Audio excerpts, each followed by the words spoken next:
Você conhece a origem da expressão sola escritura, de onde ela veio, como aplicá-la, quais são as limitações dela, se há que existem limitações? Como é que a gente pode identificar uma heresia à base do princípio de sola escritura? Há distorções do conceito? Então eu quero aqui apresentar para vocês uma aula sobre o sola escritura, de onde ela surgiu, o que ela significa, como é aplicada nas diferentes igrejas. Então vamos lá. Em primeiro lugar, muitos princípios dos reformadores, porque o sola escritura começa ali com os reformadores, não a expressão exatamente, porque ela vai ser um pilar da reforma muito tempo depois de Lutero, mas já com Lutero, em 1517, quando em Wittenberg ele prega as 95 teses contra a teologia católica do seu tempo, Lutero já colocou o embrião do sola escritura, tá certo? Naquela época, o catolicismo tinha como base, aliás, até hoje, não somente a Bíblia, mas a Bíblia, os concílios e a tradição da igreja, e até aquilo que o Papa fala ex cátedra da sua cadeira de Papa, é interpretado pelo catolicismo como divina palavra de Deus. Então Lutero, para contra-argumentar isso, ele disse, olha, na verdade devemos de medir a doutrina apenas pela Escritura, não por concílios, por papas. Ele chegou até a dizer que o provinciano, munido da Bíblia Sagrada, tem mais poder do que o Papa com todos os seus concílios. A argumentação católica, para você entender na época, seria a seguinte: a Bíblia não fala nada de sola escritura. A Bíblia não traz esse conceito. De fato, a expressão sola escritura, que é latina, só a escritura, seria a tradução, ela não está na Bíblia. Mas nós devemos entender que, mesmo que aquela palavra ou aquela expressão não estejam na Bíblia Sagrada, o conceito daquilo pode estar. Por exemplo, se você ler a Bíblia de Gênesis a Apocalipse, você não vai encontrar a palavra trindade na Bíblia. Mas o conceito da trindade está na Bíblia. Ficou claro isso para vocês? Então eu vou ler algumas passagens que mostram que o conceito de sola escritura está na Bíblia Sagrada, mesmo que a expressão não apareça ali. Vamos a Atos capítulo 17, versículo 11, quando fala-se dos bereanos. Atos 17, versículo 11, diz assim, vou ler para vocês aqui. Ora, estes de Bereia eram mais nobres que os de Tessalônica, pois receberam a palavra com toda a avidez, examinando a Escritura todos os dias para ver se as coisas eram assim de fato. Ou seja, aqueles membros da igreja cristã de Bereia, quando receberam a mensagem dos apóstolos, a primeira coisa que eles fizeram para confirmar se aquela verdade se aquela mensagem era de Deus ou não era de Deus, foi examinar as Escrituras, que na época, é claro, seria aquilo que nós chamamos hoje de Antigo Testamento, porque os evangelhos ainda estavam sendo escritos, as cartas de Paulo ainda estavam sendo escritas, o Apocalipse não tinha sido escrito, nem o Evangelho de João, mas eles examinavam o Antigo Testamento. Lembra que Isaías também falava, né? A lei é o testemunho. É assim que um profeta de Deus deve falar. A lei é o testemunho. Outra passagem que nós temos dessa vez de Paulo é 1 Coríntios capítulo 4, versículo 6, onde Paulo também expressa aqui o conceito de sola escritura. Meus irmãos, apliquei estas coisas figuradamente a mim mesmo e a Apolo por causa de vocês, para que, por nosso exemplo, vocês aprendam isso. Abre aspas. Não ultrapassem o que está escrito, para que ninguém se enche de orgulho a favor de um em prejuízo do outro. Não ultrapasse o que está escrito. Então, é sola escritura. Está escrito, quando é usado na Bíblia, assim é uma expressão técnica para estar escrito na palavra de Deus, tá bom? É que eu posso falar o seguinte, olha, está escrito no documento do governo isso, mas isso eu falando em português hoje. Naquela época, quando se usava a expressão está escrito, referia-se à Escritura Sagrada. Mais um texto aqui para vocês, agora de Jesus. Marcos, capítulo 7, versículos 6 a 9. Marcos, capítulo 7, versículos 6 a 9. Diz assim, olha. Jesus respondeu, bem profetizou Isaías a respeito de vocês, hipócritas, como está escrito. Este povo me honra com os lábios, mas o seu coração está longe de mim. Em vão me adoram, ensinando doutrinas que são preceitos de homens. E aqui Jesus estava justamente condenando a interpretação, especialmente dos fariseus e dos anciãos do seu tempo, que queriam outra fonte de doutrina além da Escritura Sagrada. Eu explico a você por quê.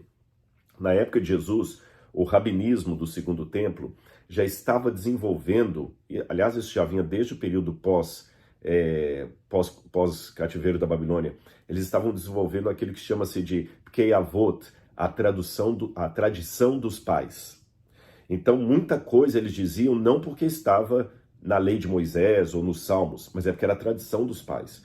Por exemplo, quando Jesus diz para eles assim: ouvistes o que foi dito, amai vossos inimigos, o vosso próximo e odiai vossos inimigos.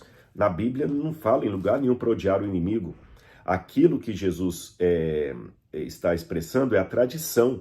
Tanto é que se você olhar em Mateus capítulo 5, quando Jesus fala da palavra de Deus, Jesus fala está escrito. Tá certo? Por exemplo, em Mateus 4, quando Jesus vai combater as falácias do diabo, ele diz assim, também está escrito. Mas quando Jesus vai falar da tradição judaica, ele diz assim, ouvistes o que foi dito aos antigos. Não está escrito. Então, olha bem, Jesus não falou assim, ouvistes o que está escrito, ouvistes o que foi dito. Porque eles estavam participando da tradição dos pais. Mesmo que eles pegassem uma parte da Bíblia, eles ampliavam essa parte com a tradição dos pais. Por exemplo, aqui em Mateus capítulo 5, versículo 21. Vocês ouviram o que foi dito aos antigos, não mate. Aqui é Bíblia, tá certo? E ainda, quem matar está sujeito ao julgamento. Opa, aqui já teve o acréscimo da tradição dos pais. Tem outra que ele fala aqui também com relação ao ódio, quer ver? Olha aqui, olha. Amai o inimigo e odeie o seu inimigo. Tem essa expressão aqui também que Jesus fala bem claro.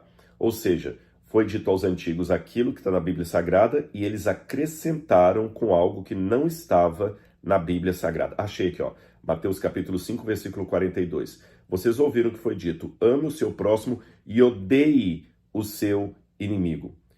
Olha, ame o seu próximo e odeie o seu inimigo. Quando a gente vai a Levítico capítulo 19, verso 18, a gente encontra algo diferente. Levítico 19, verso 18. Levítico 19, verso 18. Olha aqui o que diz na Bíblia. Não procurem vingança, nem guarde ira contra os filhos do seu povo, mas ame o seu próximo como você ama a si mesmo. Eu sou o Senhor. Você percebeu? Aqui não diz ame o seu próximo e odeie o seu inimigo. A Bíblia só fala ame ao seu próximo como a si mesmo e não procure vingança. Mas quando Jesus cita isso no Novo Testamento, ele diz assim, vocês ouviram o que foi dito, ame o seu próximo e odeie seu inimigo. A Bíblia não fala odeie seu inimigo. Então aqui Jesus estava mostrando como a tradição dos judeus pegava uma passagem bíblica, ampliava algo que não estava ali e aquilo servia de fonte doutrinária para o povo judeu da sua época. E Jesus condenou isso. Jesus falou, olha, fiquem apenas com o que a Bíblia fala. Depois essa tradição vai se desenvolver e se transformar no Talmud, que hoje é uma tradição judaica muito forte para estabelecer todo o comportamento do judeu. Tá bem? Então Lutero, quando ele foi convocado na Dieta de Worms, isso foi em 1521, ele fez uma declaração que ele só mudaria a opinião dele se fosse mostrado pela Bíblia. Eu copiei essa declaração dele aqui para mostrar para vocês, deixa eu ver, tá aqui, ó. Lutero falou assim, a menos que eu seja convencido pelas Escrituras e pela razão clara, minha consciência estará cativa da palavra de Deus. Não posso e não vou me retratar de nada, pois ir contra a consciência não seria certo nem seguro. Deus me ajude. Aqui estou, não posso dizer outra coisa. Então, Lutero deixou bem claro ali que ele se fundamentava na Bíblia. Agora, não era bem esse conceito de sola escritura que foi se desenvolvendo mais adiante. Eu vou explicar, calma. Lutero era bíblico. Mas eu estou explicando que o conceito de sola escritura ele foi se tornando mais desenvolvido, mais claro. O que o protestantismo queria dizer com sola escritura? Lutero, por exemplo, ele deixava claro que o sola escritura não significava que é solo escritura. Eu vou explicar para você a diferença. Imagine duas frases em latim. Sola scriptura, somente a escritura. Solo escritura, somente a escritura. Então qual a diferença de um para o outro? No português é difícil, porque a tradução de ambos é a mesma coisa.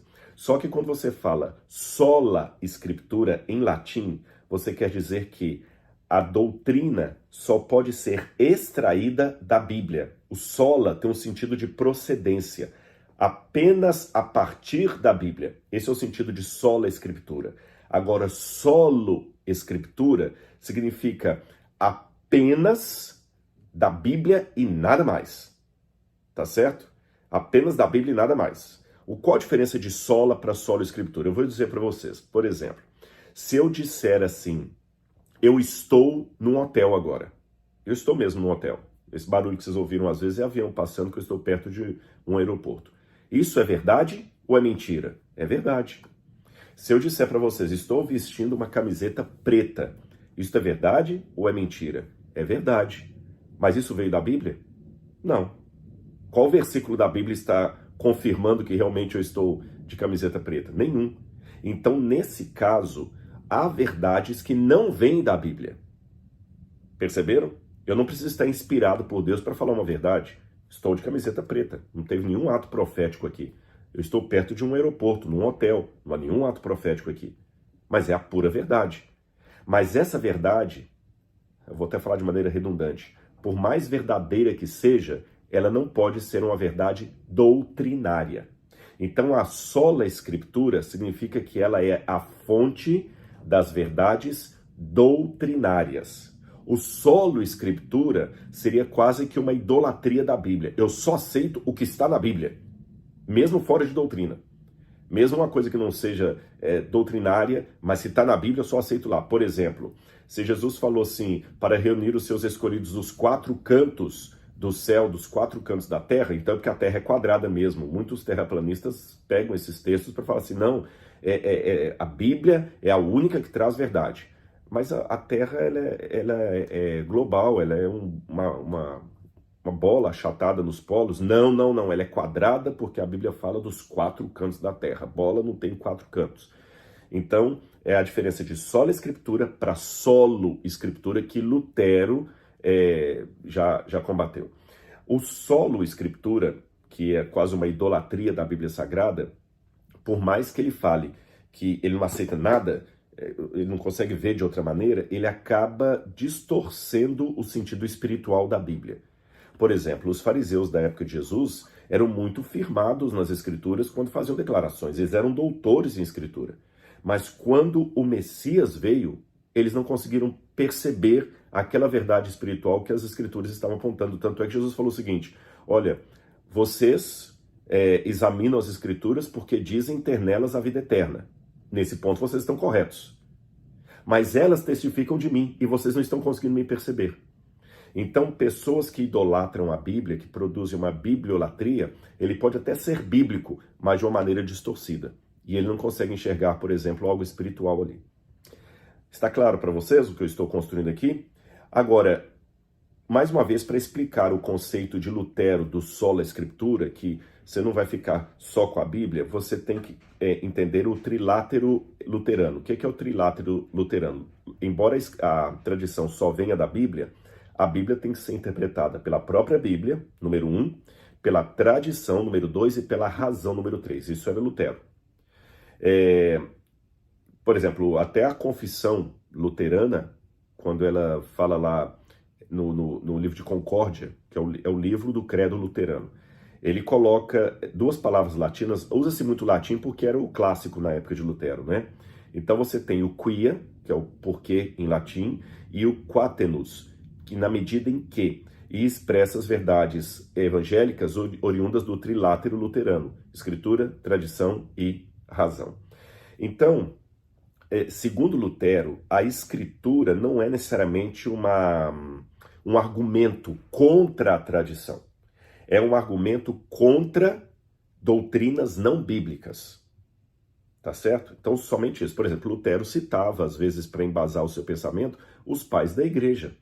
São aqueles escritores pós-bíblicos ali, como Tertuliano, como Irineu de Lyon, Policarpo e outros mais que eu poderia citar aqui. Lutero os cita. Lutero fala da tradição também. Então, a questão do sola escritura aqui era nada que fugisse doutrinariamente de uma base escriturística.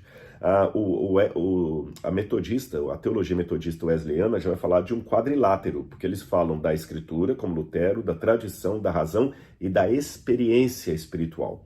Então essas coisas aí devem fornecer ferramentas para eu poder entender a Bíblia. Sabe por quê? Aqui vem o primeiro problema do sola escritura. Então já ficou claro para vocês nesse preâmbulo que o sola escritura foi uma reação da Reforma Protestante no século XVI contra ensinos católicos que se baseavam em concílios, declarações papais, sínodos.